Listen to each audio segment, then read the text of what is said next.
You're listening to a Weeby Geeks Network podcast. Wind came up the door, closed on me, and the children were screaming. Welcome. Neverland is mine. We're going to bring ghosts from all over the world. Join us. Be sure to bring your death certificate.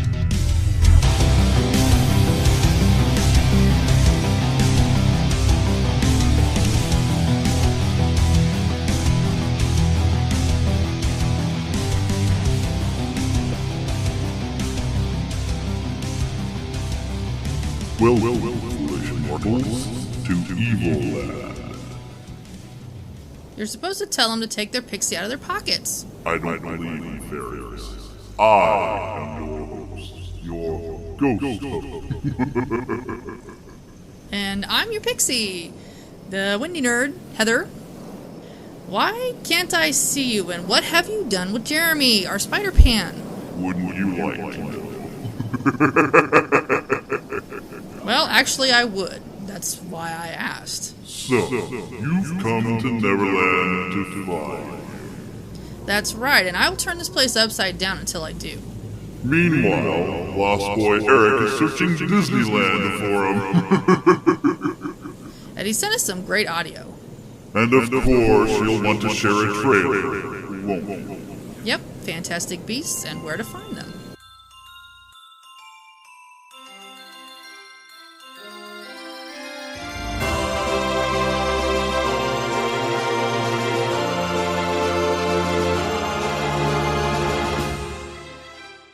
Spanning the Disney and geek universe to bring you the best in comics, toys, movies, and entertainment. This is news from around Neverland.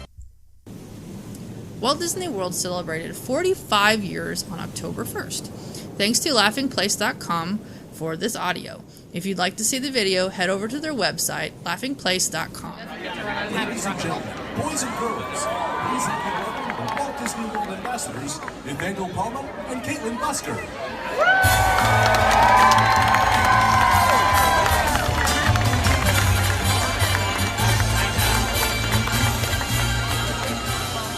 Good morning and welcome to our celebration. Isn't this exciting? 45 years ago, we'll welcome our first guest to the most magical place on earth. Now we invite you to celebrate those 45 years of magic, dreams, and make-believe with us today at the 45th anniversary of the Walt Disney World Resorts.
Help me welcome to the stage the president of the Walt Disney World Resort, George A. Calagritas.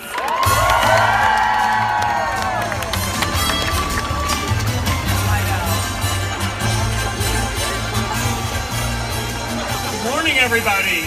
Welcome to Walt Disney World and Magic Kingdom. As Nathaniel said, 45 years ago, on October 1st, 1971, we welcomed our very first guests. I was working here that day as a busboy at Disney's Contemporary Resort, one of the two resorts that was in operation here on opening day. I can tell you that for all of us cast members in the resorts and the theme park both, it was a day of excitement, anticipation, considerable butterflies in our stomach. But mostly, it was a day of joy because we had the privilege of knowing that we were about to create Disney memories that you, our guests, could cherish for a lifetime. And today, 45 years later, that joy continues. It's such an honor to have you here to share with us this milestone. On October 25th, 1971, Roy Disney, one of the co-founders of our company, was here to personally dedicate this place. It had been known during its planning stages as Disney World, but during his dedication, Roy used its new name, Walt Disney World, dedicating it to his brother, arguably the greatest entertainment visionary of the 20th century.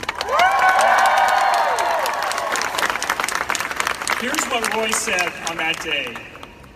Walt Disney World is a tribute to the philosophy and life of Walter Elias Disney, and to the talents, the dedication, and the loyalty of the entire Disney organization that made Walt Disney's dream come true.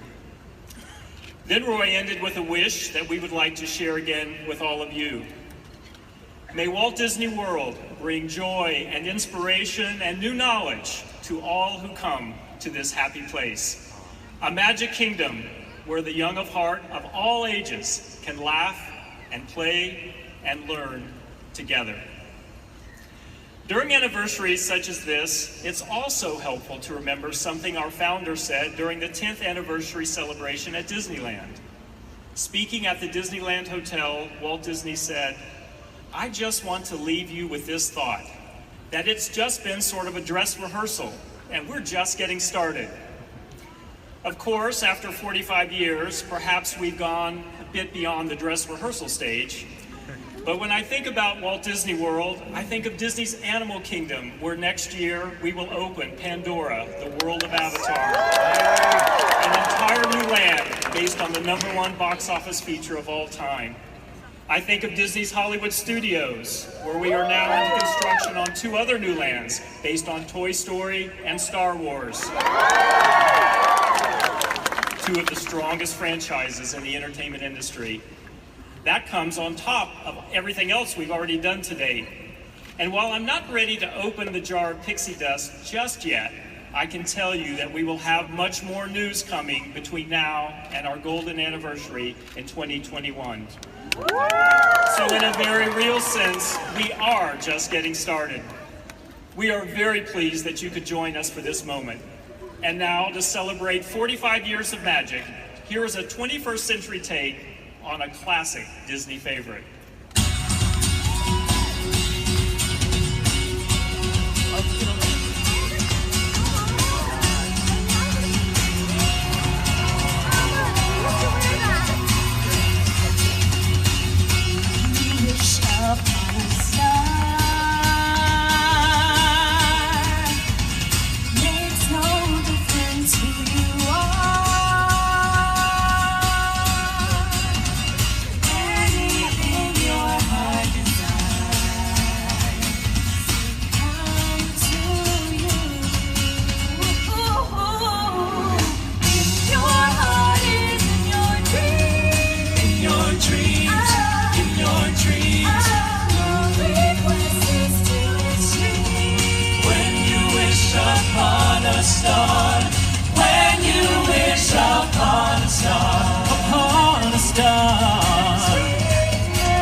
thank you so much for joining us this morning in our special celebration of the 45th anniversary of the Walt Disney World Resort. Now we invite you to continue the celebration as you create your own memories, adventures, and dreams here at the Walt Disney World Resort. Have a magical day and see you real soon.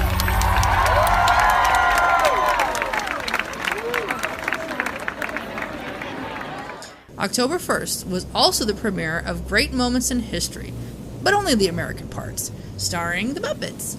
Sometimes assisted by the town crier, the Muppets will appear in windows to perform musical plays about Paul Revere, the Declaration of Independence, and more. These are great shows, of course featuring Gonzo, Fozzie, Piggy, Sam the Eagle, and of course some chickens, and then Kermit. Muppet Mayhem and comedy always flood these shows, and so we highly recommend them. You are witnessing a pre-recorded audio puppet show. And now I've ruined the map. By the time you hear this, a first look at Pirates of the Caribbean will have premiered Sunday night. Right during a Season 2 finale of Fear the Walking Dead. After the success of Jon Favreau's live-action The Jungle Book, he's spoken with Disney about live-action version of The Lion King. Considering The Jungle Book only had one live element, namely Mowgli, I fail to see how a full CGI animal movie is considered live action. And Teddy Ruxpin is returning to toy store shelves with new LCD eyes and updated technology. Something so creepy, it gives even me nightmares. Teddy Ruxpin hits store shelves with hard drive loaded with 10 stories. You, of course, can download more stories. He's set to return July 2017 and will cost $99. Now that's scary. Well done. I have to agree with you on that.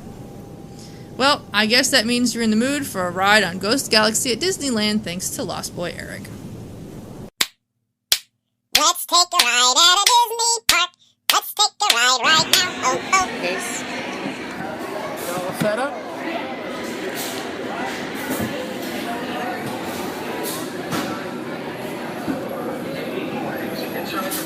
And watch your children. You are cleared for launch. Para su seguridad, permanezca sentado y mantenga sus manos, brazos, pies y piernas dentro del cuello. Cuide los pequeños. Gracias. Space shuttle, for your safety, remain seated with your hands, arms, feet, and legs inside the car. And watch your children. You are cleared for launch.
right, y'all.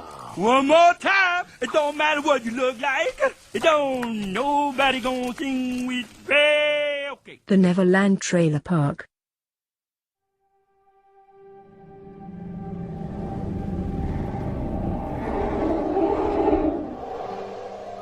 You've known for 24 hours that an unregistered wizard set magical beasts loose in New York? Yes. Where is this man?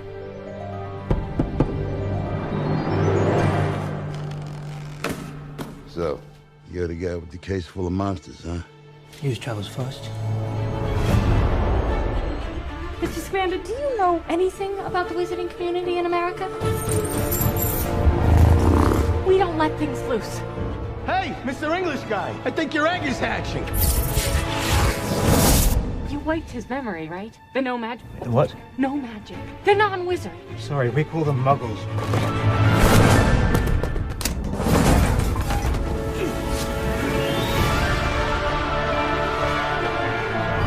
I don't think I'm dreaming. I'll give it away. I ain't got the brains to make this up. Something is stalking our city. Wreaking destruction. And then disappearing without a trace. Witches live among us. We've lived in the shadows for too long. I ask all of you, who does this protect? Us or them? Danger. He senses danger. This is related to Grindelwald's attacks in Europe. This could mean war. We got a plan, right, guys? They need our help.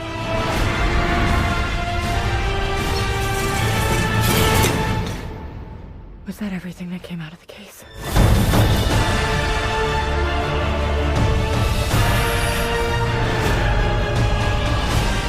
I won't let another one die. I refuse to bow down any longer.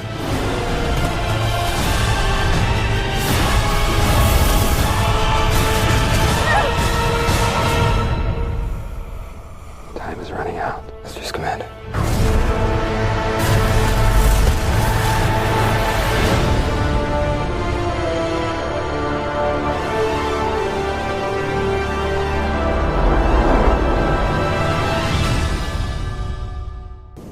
So we have a trailer of Fantastic Beasts and Where to Find Them, and this is kind of exciting. Of course, I love animals, so any little animals that, even magical ones that show up will be good. It looks like it's a magical people versus non-magical people kind of battle that's trying to be incited there. And did I hear the name Grindelwald?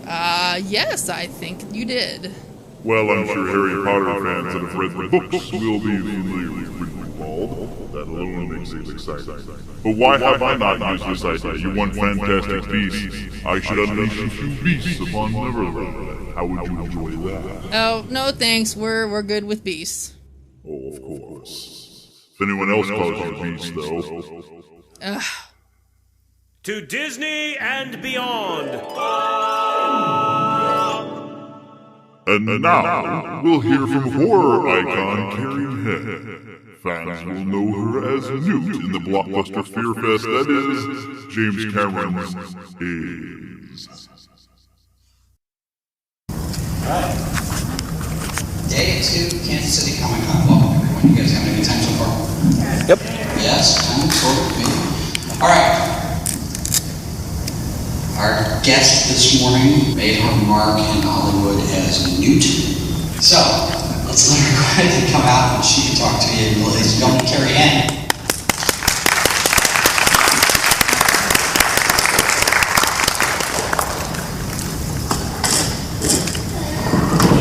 Hello. Welcome to Kansas City. Thank you. Is this your first time here? It is, yes. Alright, so you were born in London, you live in California now. No, I was born in Panama City, Florida. Okay, you live in London, that's where they found you, right? Well, actually, I lived in RAF Lake in Heath, which was an Air Force base over in England. Sorry. I have done my research well. But the Aliens was filmed in London, so technically I did live in London during the movie. London research. Alright, so, Take me back, if you would. You're 9 at the time? Yes. And they come to you and they say, we want you to do a movie. What was that process? How did you get involved in the beginning? Well, it all kind of takes it all was kind of like a freak thing that happened. I was eating lunch in my school cafeteria. I went to an Air Force Base school, and usually I went home for lunch, because if you lived nearby you could, and my mom just happened to not be home that day. So a casting agent came around and took pictures of sort of what James Cameron had in his mind as what he would like for the part of Newt. They took my picture. I didn't think anything of it at all. And then a few days later, they called and said, oh, well, someone took Carrie's picture. Would she like to try out for a movie? I really had no concept of what was going on. But my parents just said, would you like to try out for it? So I said, sure. So we had a lot of auditions at my school.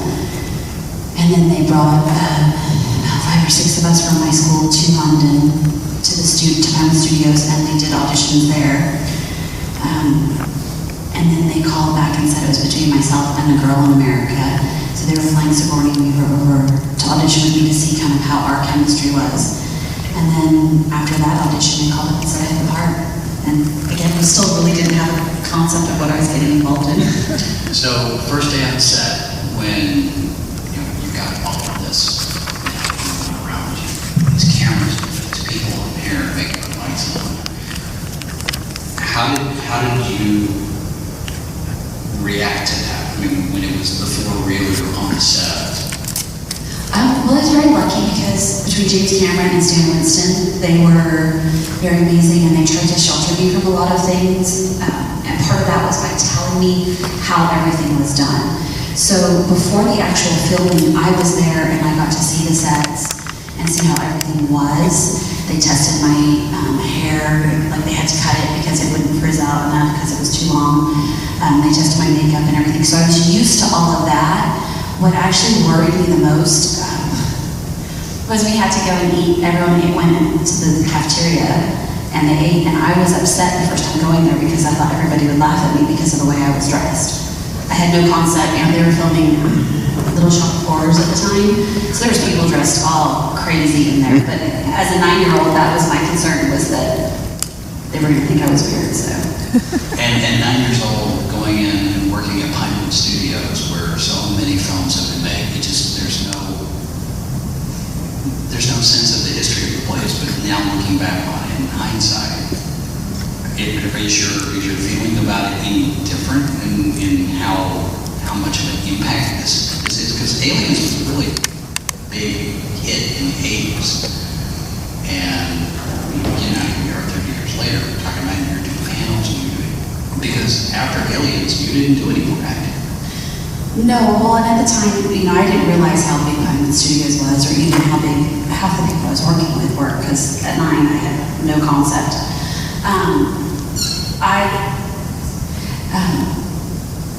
Now looking back, at the time I knew they had, there's a special set there for James Bond, and it says 007 on the side. Well, I knew James Bond. So I thought that was pretty cool, and that's where they were filming Little Shop of Horrors. So wardrobe, all the people working on that, so they took us over and I got to see all the sets when they weren't filming, things like that, which was really cool to do. But I didn't go into acting. I didn't realize until, I'm trying to think, I think it was about 8 years ago, was about when I realized how big Aliens was. And I don't know if I still really have a complete grasp of it, because I filmed Aliens, and then we finished filming in February, and then we did voiceovers and little things like that. And then I moved back to the States in May, and then Aliens came out in July. I really just wanted to be a normal kid, so I didn't have any concept. I contemplated going into acting, but I wanted to make friends. It was a culture shock going from England, which my mom is English, so even though we lived up in American Air Force Base, we were with my mom's family when we weren't at school or work or whatever. So I was essentially an English child. It was a big culture shock going to California, as you can imagine. So it was hard, it was tough, and I just wanted to kind of get used to everything and make friends. And then I'd always wanted to be a teacher, so that's what I ended up following that path instead. And then Do you currently teach 4th grade in California? Yes, I do. Okay. And now that you've been doing this, you've had the 30th anniversary, you were out of San Diego, and you're starting to do all these panels, and now there's discussion about a new alien with Neil Blomkamp doing essentially Alien 5 or Alien 6 or whatever the number is, that ignores the death of the named Eddie Hicks. Have there been any talks? Have you even thought, well, I wonder what it would be like? Have you thought about coming back to the character? It's been 30 years. I don't know if I could do it again. And it's a lot of time, a lot of effort. There might not be a slide this time. I'm a mom, I'm a teacher, I have 2 kids, my daughter's in competitive soccer, so I'm pretty busy a lot. I don't know, obviously you don't really know until it happens to you. I wouldn't be opposed to doing like something small, like maybe a cameo or something like that, but I know about as much as all of you do, because I've heard little bits here and there when I'm at conventions. This summer we did a convention in Houston, and there was like 8 or 9 of us that got together for that. So of course it came up in one of the panels there. So I hear little snippets here and there. At San Diego it came up again. But I know about as much as you guys do. And like the day that, I think it was Alien Day, when he released a picture that looked eerily like me about 5 years ago. So yeah. Okay, now we do have a microphone set up here, so if any of you have any questions, go ahead and line up there and we'll get started. Yes, sir? Hi, Carrie. Hello. Being 9 years old and being around the xenomorphs, what was that like? Was that pretty terrifying? Or? It should have been. But it wasn't, because it was a stuntman who I was friends with, who they used to let me do kind of crazy things. And so they'd be running around without the head on, and then we'd be getting ready to film, and they'd put the head on and that. But I'm scared of dogs, more so then, so I was just pretending like it was a dog chasing after me. Thank you. Hi, Carrie. Hello. Haven't seen you in 22 years. Hi, how you doing? Welcome to Kansas City. Thank you. You miss anything from class of 94 at all? Just so you know, we went to high school together. Yeah, we went to high school together in Calvert High. I don't miss high school. Well, I just want to say welcome to Kansas City. I'm going to go back to the booth. So. Thank you. I'll see you later. I'll see you later.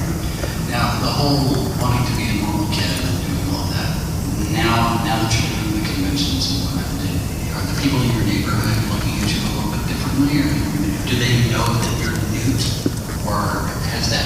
It's pretty old news. My dad we moved to this town 30 years ago, and I've pretty much lived there. I went to college and that, but I live there. So, like, my students, I went to school with their aunts, cousins, moms, dads. So it's not really a big deal. And it's kind of my secret life, because I don't go around saying, oh, I was doing aliens, and oh, I'm going to this place. My friends know, but it's not something that I really broadcast. It's cool that you're a 4th grade teacher. Of all things that you wanted to be, first of all, when did school start, and why did you want to be a teacher? All my life I wanted to be a teacher. I used to line my dolls up, and I teach them different things. Ironically, I was in 4th grade when I filmed Aliens, so it's kind of the only year I can't associate with. What was the other part of that question? I assume the school's not started yet. Oh, well, that's why I'm here Saturday and Sunday, because teachers went back on Thursday, so I had meetings Thursday, and then I had meetings yesterday, and then I took a red eye out, and then I leave Sunday. night right after the convention because I have meetings again on Monday, and then the students start on Tuesday. Do you find it to be fulfilling? I love it. I love it every day. Well, 99.9% of the time it is very, very fulfilling. The worlds of Hollywood in real life, that whole difference between, you talk about culture shock coming from England to LA. When did you start doing conventions? And was that itself some kind of culture shock for you? Because I mean, you like you said, you haven't been around any conventions, and now suddenly here you are, you're doing all these conventions. There's these fans coming out. San Diego is huge. You know, is that its own kind of culture shock for you? Yeah, I mean, at first it definitely was. I guess they've been looking for me, and I'm pretty hard to find, and I like it that way. And they finally, someone found me, I'm trying to think, my daughter was about a year old, so 8 years ago, 2008. Someone in London found me, and they said, hey, you want to come to a convention? I truly and honestly had no clue. Like, the only conventions I've been to were teacher conventions, which are very different to Comic-Cons.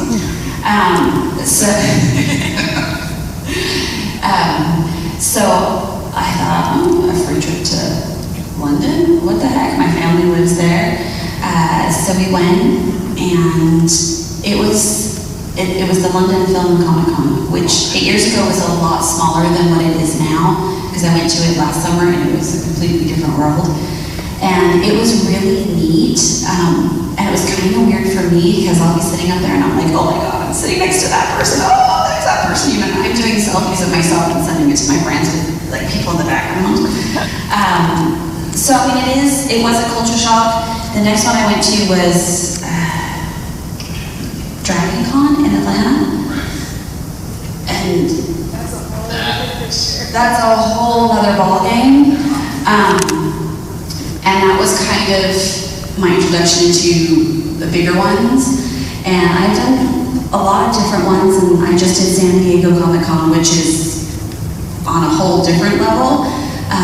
It's amazing. It's amazing just to talk to fans, and as a military brat, I always love it because you always get someone who was in the Marines, and they come up to you and they say, you know, aliens meant so much to us, and we watched it before we deployed. And for me, to think that I had a small part in them going off and then feeling like they were, you know, part of a family, and you know, them being able to relate to it, for me, that is like probably the biggest compliment I can get. After you filmed and you moved back here, how long was it before you actually saw the movie? So we moved back here in May, and then it premiered in July. And so we went down to LA to watch it. I was supposed to go to London for the premiere of it, but school had started, so I didn't. Did it feel any surreal to see yourself up on screen like that? No, and I think it's because I was so young. Like I was just like, and Sigourney used to say to my mom, you know, it's so weird because Carrie just thinks this is normal. And it's normal for 9-year-olds to do stuff like that. And for me, it is. You know, I see the abnormality of it now, that it's not.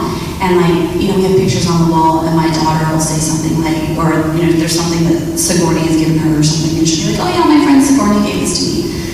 And my friends will say, that's just not normal. And that's kind of when it dawns on me, like, I've got some good friends, you know, but and like watching it on the screen, I saw it again in LA they did an Alien Day screening of it around the country. And it's nice for me because my husband goes to those things, and I think watching it on the screen for him is kind of neat. My daughter is now the age I was, and she eerily looks like me. So for me, it's almost like watching her. But like, look, there was only one part that scared me that I wasn't there for it to be filmed. And throughout the whole filming, James Cameron was always trying to scare me. And I'd be like, yeah, whatever, dude, it's just, you know. Or he'd like throw like a rubber chicken at me or something, and like, it wouldn't scare me. Okay, whatever, okay. But at the very beginning, they go, when the Marines come into the colony, and there's the 3 aliens in a thing, and one jumps out at Paul Reiser. Oh, I didn't see that being filmed, and I screamed. And by this stage, nobody knew who this kid was, and they're screaming because my part hadn't come on yet. And so everyone kind of looked at me, and then I didn't realize James Cameron was sitting behind me. And so he tapped me on the shoulder, but I was still like getting shocked from the other one, and I screamed again, and he's like, I got you twice in like 20 seconds. Yeah. So, I mean, it is weird to see yourself on screen, but it's, I guess to me it's kind of normal, which is weird. So your daughter can then play Newt in a flashback. She probably could, yeah. Do you have a particular, you know, you talk about the stories of you running around with the stuntman and Cameron trying to scare you, and then we get the story about the slide. It's on IMDb. I kept busting the shot because it has been exaggerated. I didn't bust it that many times. So what is the story on that?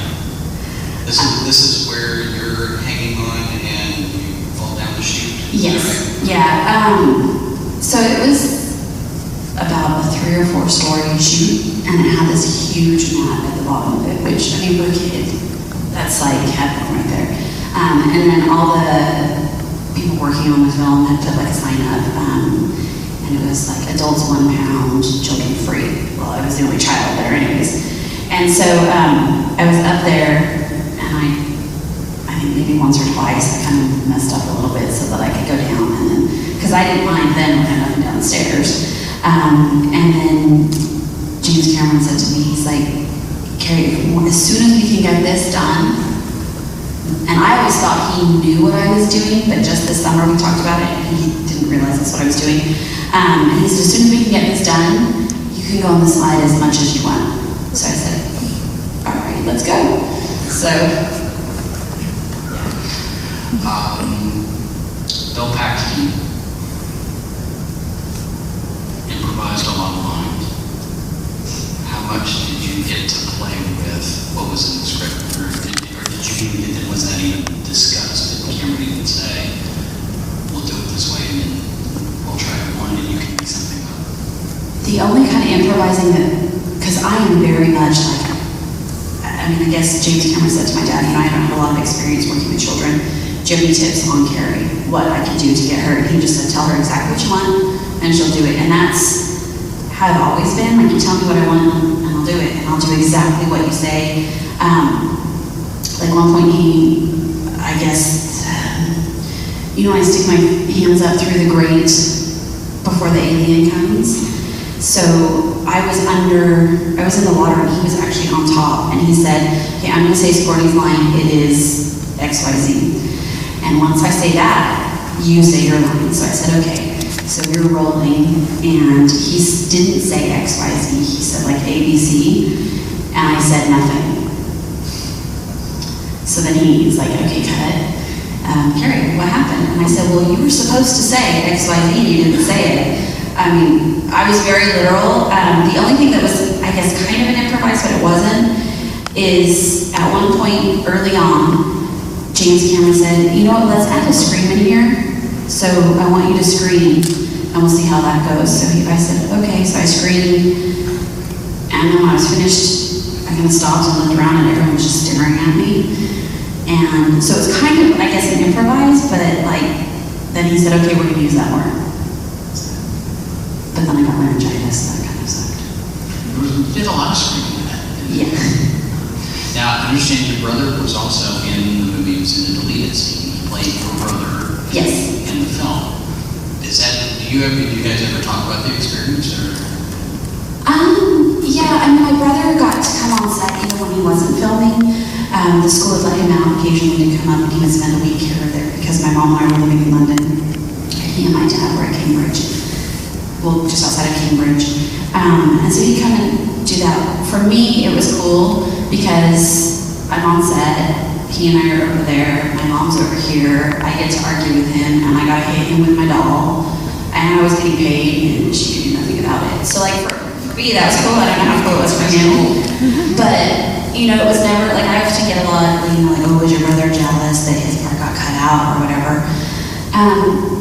My parents would never allow that to happen. Like, there was no, I didn't brag. I didn't make fun of him or anything like that. It was what it was. And we were pretty much told that eventually, one day, there would be, you know, an extended version and he would be in it. So, I mean, it just, I don't know, it was never a big deal in our family. So, if you were to go back, where do you see Newt now? I know I'm kind of putting you on the spot, but, you know, 30 years later, just spitballing, where do you think Newt would be after all this time? I mean, I don't know, that's kind of hard. I guess I kind of see her as taking over from Ripley. You know, I see that, because kind of, James Cameron kind of set it up, and some people saw it, some people didn't, but there was a lot of frames that had Hicks, Ripley, and Newt. And he was trying to kind of set up that family. So in my mind, I always thought, you know, we went back to Earth and lived a happy life. You know, probably won't happen, and obviously didn't. But I guess I always just felt like, because in the movie, Sigourney and I had such a strong bond that I looked up to her as my character, and I guess I always felt like Newt probably would have grown up to be kind of like her, maybe do something similar. You two kept in touch over the years. You say you're still friends. I mean, you still have that connection between the two of you. Would that make it easier for you to be on set doing this after so long? I mean, if all the stars aligned and everything worked out, and you just decided, okay, we're going to do it. We're going to take 3 weeks in the summer and go play Newt again.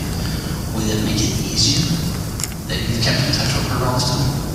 Probably. I mean, she definitely eased my mind on set because there were some times where I was a little bit like, I'm not quite sure what to expect, especially like in the Alien Queen whole thing and with all the gunfire and fire and all the crazy special effects that were going on, that I kind of looked to her, and when she was calm, I found out 30 years later that she wasn't as calm on the inside as she was portraying to me. But yeah, I mean, I think just in general, actors kind of play off of each other and how things are, I mean, I guess probably. Anyone else have questions? Good morning. I found your juxtaposition of fandom conventions with teaching conventions amusing, and I was wondering if you might elaborate on some of the fun things you've had at teaching conventions. Thank you. I don't know if they're fun, I guess, if you're into education. I went to one, and it was in San Antonio, and actually my husband went with, because I had Miles, so he was off, so I thought we'll go down there. And he would go kind of check out where we were going to go on the Riverwalk for dinner and things like that while I was learning about like math, reading, and all that fun stuff. I mean, I guess the way he described it was kind of like at nighttime, it was like teachers gone wild down there. But, I mean, I guess that's... My best friend is a math teacher, of course. And I've heard stories about it. It was pretty crazy, I'll tell you. I was like, whoa.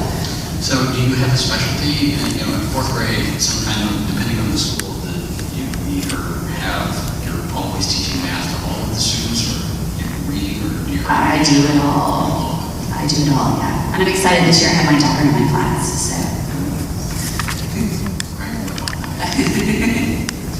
Now, have you thought anything about the idea here? As teachers, sometimes you're getting up in front of a class, you're essentially on stage. You have to be on for class. Have you found yourself pulling from your time on Aliens to there's some trick that you can try to get the kids to do any particular thing? You know, I don't know, I'm asked that question a lot, and I guess, there are things that, like, I do use it, because kids say things that you can't laugh about, but you really want to laugh about. Oh, awesome, thank you. That you really want to laugh about, but you kind of have to act like it's not funny. And sometimes they have to get in trouble for what they did, even though it's slightly amusing. But I'm like the weird teacher. Like, I dance, I sing, I do all that stuff. So I guess I kind of do use that, although I can't sing and I can't dance. So it's interesting. But I guess I do kind of really use that. I sometimes still like have the kids do plays and things like that, and I use a lot of acting. I'm assuming, being a nun, you made Aliens, that you had never seen the first movie because it would have creeped you out. And I assume that also, if you had seen the first movie, Alien, would you have been too scared to death to do the sequel? Well, actually, I had never seen it all through the audition phase, and then when they offered me the part, they did. Gail and her did say, the producer, she said, Carrie needs to watch Aliens before you sign anything. She needs to watch Aliens. Which at the time, I was 8 at the time, and I actually thought it was funny.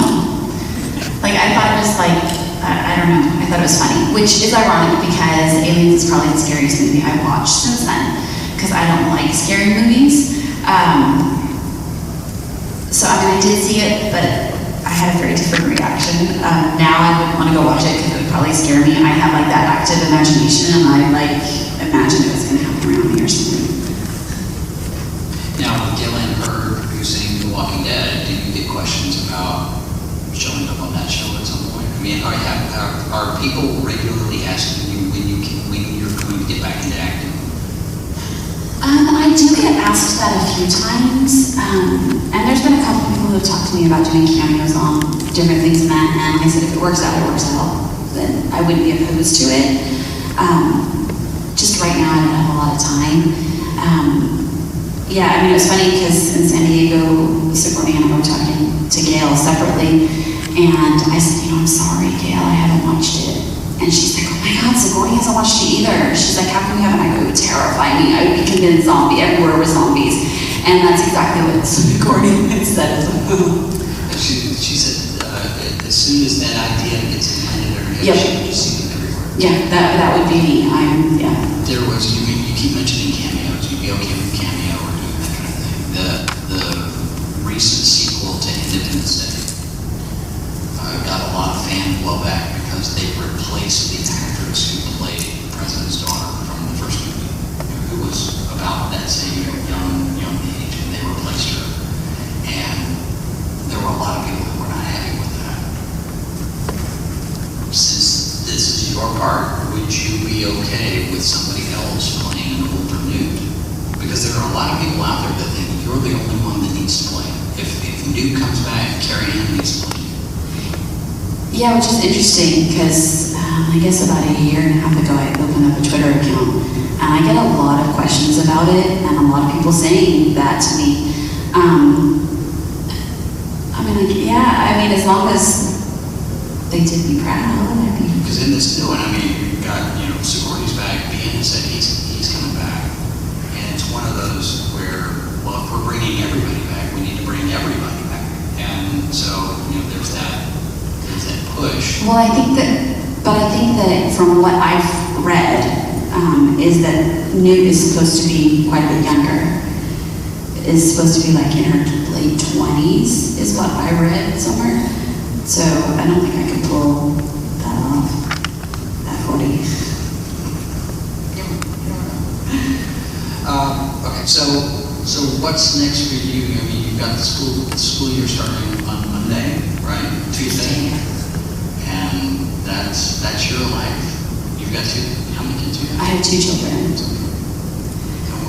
What do they think about this? Now that you're in all the convention circuit and you're doing the publicity tours and press. I think it's pretty cool. My son is in 2nd grade. He's like, whatever, he doesn't care. He gets to meet some pretty cool people and get some pretty cool autographs out of it. My daughter is at the age where she's like, this is pretty cool. Maybe this is what I would want to do. she kind of gets it a little bit more than he does. I think it's just because of the age. Like at San Diego, they walked around with my husband and my parents went as well.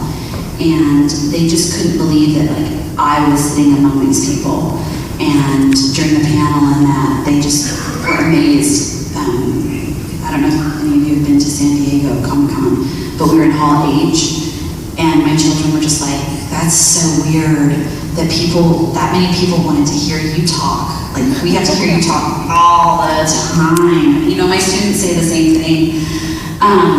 You know, I mean, You're just mom or yeah. But you know, like for me, for when they go there, I'm very conscious of, I don't want people to know they're my children. So they aren't allowed to come up to me or anything like that, which is hard for them. But I like to keep, want to keep them safe. Sure. Now, you say your daughter has expressed an interest. Is this something that you encourage, or is this something you just kind of wait and see what she's going to do, or you want to completely say, no, you can't do that? Well, one minute she says that, and the next minute she wants to be a doctor, and then the next minute she wants to go into robotics. So whatever, I mean, like I said to her, I said, well, if whatever you choose to do, I will support her just as my parents did. And if I said, you are one of the luckier ones, that if going into acting is something you want to do, I obviously have connections to try to, see if that is something to further. But I really don't know. Right now, her big thing is robotics, so. Are you still afraid of dogs? I don't really like them very much. Anyone else have any questions? Got time. I have to run to the microphone to get to it. I figure you probably got a pretty good look of some of the mechanics or the puppeteering for the facehugger, since they have the scene with Newt in there, trapped with one. How did that work? I mean, it looked like they really just didn't have any wires out there. Was there a lot of remote control going on with that, or how did that work? Yeah, it was a remote control basically, and then there was someone off on the sides, and they were moving all the stuff around and everything. So it was pretty cool. It was like a remote control facehugger. It was I don't know how else to describe it, but yeah. Do they ever let you play with the remote and kind of make it run around? No, because I might have broken it. Aww. They let me do other cool things, like the end where they pull me across on the ground. She opens up when she's fighting the Queen Alien and all that kind of stuff with the power loader. I had a harness on, and it was the same harness that you can use to fly around like Superman.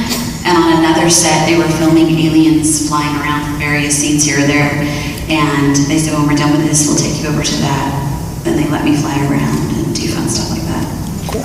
That's all I got. Paid to be the only child on set. You were getting paid for have fun. Yeah. Were there any props or anything from the set that you got to keep? No, yes and no. I kept asking, can I keep those? Can we keep those? Can we keep those? Can we keep those? And James Cameron kept saying no.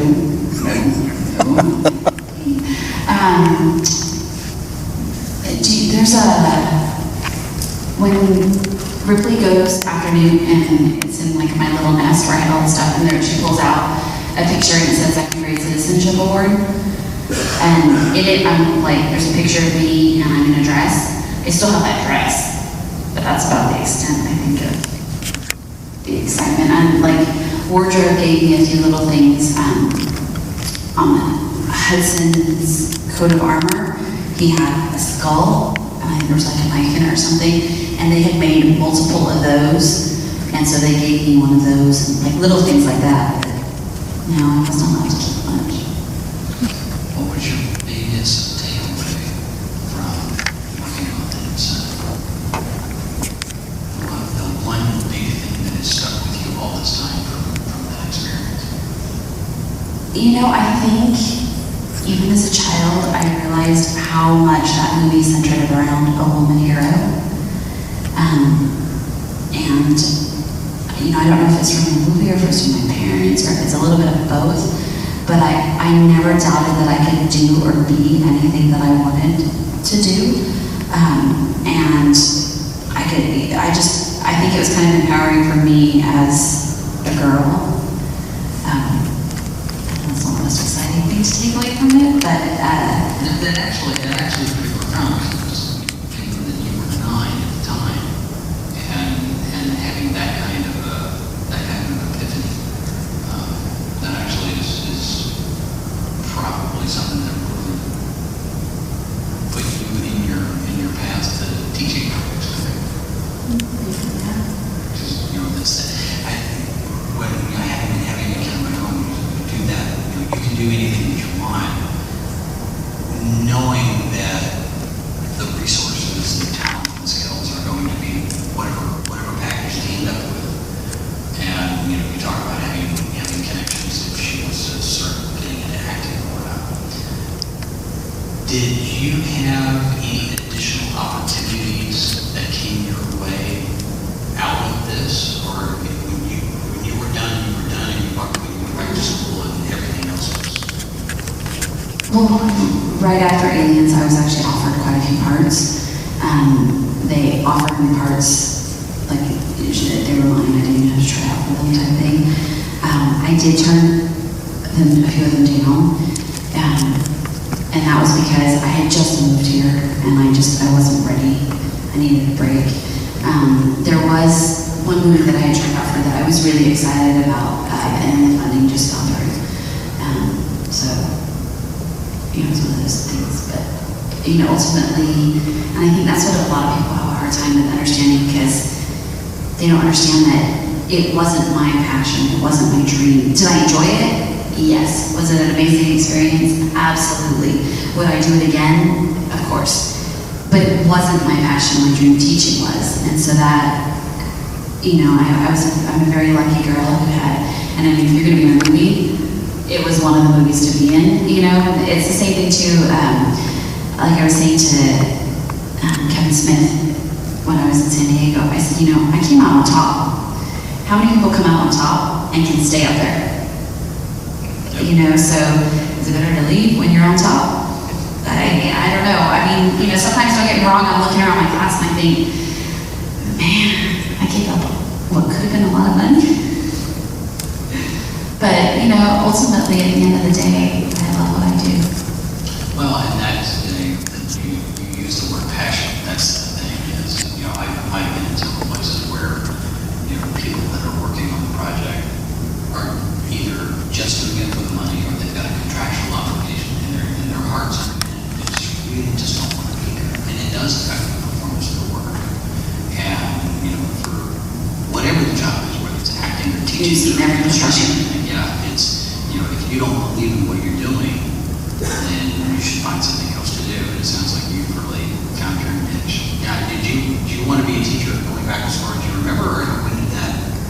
Yeah, I mean, I remember before I even went to school pretending to be a teacher, and then once I went to school, I just kind of went from there. But I had a second grade teacher who I absolutely loved, and I just, I strive to be a teacher like her. So.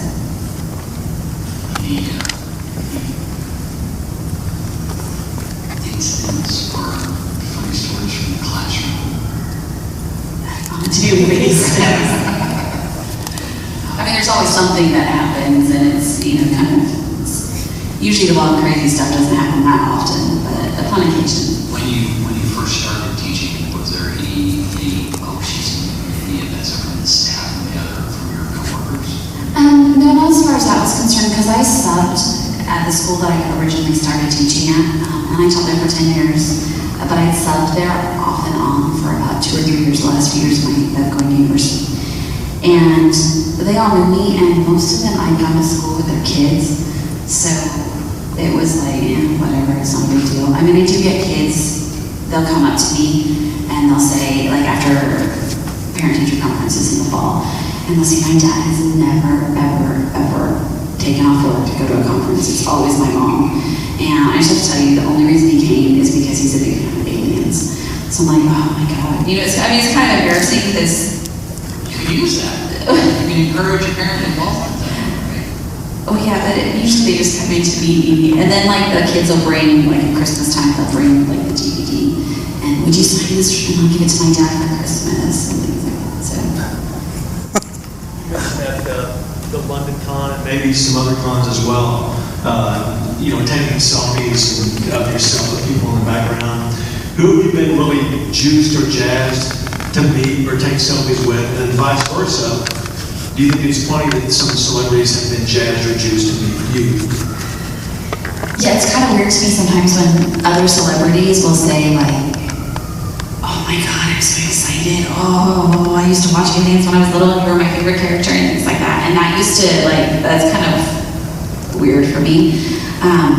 I think my biggest one was when I went to a convention in Germany and MacGyver was there. I was like, oh my God, it's MacGyver. I wanted to pull out duct tape, do something cool, And I kept taking, and we were, at one point, all of us were on the stage, so I was on this big stage with him in front of all these people, and we were all up there taking pictures, so I made sure I got a picture, and I sent it to my brother, and I was like, look who I saw.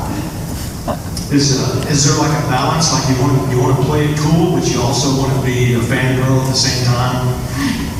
Yeah, I try to play it cool. I met Christopher Lloyd, and I was kind of stumbling as I was talking to him, and I was kind of embarrassed about that. But and don't get me wrong, I sit up on the panels at Alien stuff, and I think, backstage, I'm talking to my buddy, and then I'm on stage, and I'm like, oh my God, I'm sitting at the same table as Bill Paxton, he's sitting right next to me, because to me, he is a movie star. Yes, he's my friend, but it's still wow, it's pretty cool. You want to name drop somebody who was jazzed or juiced to meet you? Oh my gosh, I can't think of anyone at the moment. I'm trying to think. Give me a minute, I'll get back to you if I can think of anyone. Yes. Sorry, I will just tell you too, I just came in on a red eye, so I'm kind of tired. It's funny you talk about, that meeting the celebrities, meeting the people who are famous and I've had, doing this, I've had a lot of opportunities to sit and talk with people and interview people. And it never occurs to me to take selfies with any of these people. Because to me, it's just, we're having a conversation, we're doing I'm in my box, yeah. And not even thinking as a fan at the moment where we're sitting talking, because you're doing the interview. And people hear what I do, and oh, this is cool, because you get to meet people. Oh yeah, I have to be reminded that there are celebrities in this world that we're in. And it's interesting that you have that same bit where at some point you're a fan and at some point you're on the job. But it's weird too because I associate more with all of you. I'm not a celebrity. I'm not that's not my life. So it is. And I'll admit it because I don't watch scary movies. A lot of my friends and even my husband will say their conventions are lost on me because I don't know who some of the people are, and I'll be sitting there talking to someone, and I actually have the IMDb app on my phone so that when I'm at conventions, I can actually put in their names, who I'm sitting next to, and I know which is kind of bad, but then I'm like, oh yeah, I know that person now. Except it's after the fact. Yeah, so that actually keeps you from stumbling and fumbling and whatever you're actually interacting with them. So I guess maybe that's a good thing. I guess, yeah. Actually, I was just thinking, I'm trying to think of Bill Murray. He used to always do the pro-am, the golf pro-am in Monterey. And my brother and my brother's friend were all into going there and getting autographs from people. And they would say to my friend and I, well, we'll pay for all your meals and everything. We just want you to come with us. Because they were obviously thinking two girls are going to get the autograph before two guys. And so we went there and Bill Murray was there. And they're like, Carrie, you got to say something about Noe Sigourney. Because he's not giving anyone an autograph and we need it in. You got to do it. And I was really upset because he came to visit her at Pinewood, and she came back from lunch and she's like, oh, Carrie, I didn't even think think about it. I should have taken you to lunch. I met Bill Murray for lunch. And didn't even think about that. You're a Ghostbusters fan, you would have enjoyed it. So I did fumble when I was talking to him, and I was like, oh, a friend of mine. And he stopped and looked at me, probably thinking, who's this crazy lady? And so I said, oh, it's Sigourney. And he's like, yeah, how do you know her? So I told him, and I said, remember you came to visit her at Pilot? And so he actually stopped and gave us his autograph for that. But of course, I did all the work, but I didn't get the autograph. So. But you got lunch. Yeah, I did get lunch. I don't know if it was very exciting, though. It has been pleasant having you here in Evil and Pixie Heather. I think I should reunite you with Jeremy now. I have a bad feeling about this. Maybe I should get out of here before I vanish too. But visit neverlandpodcast.com for all of our contact information and write us a review on iTunes and email. Email us at podcast@neverlandpodcast.com.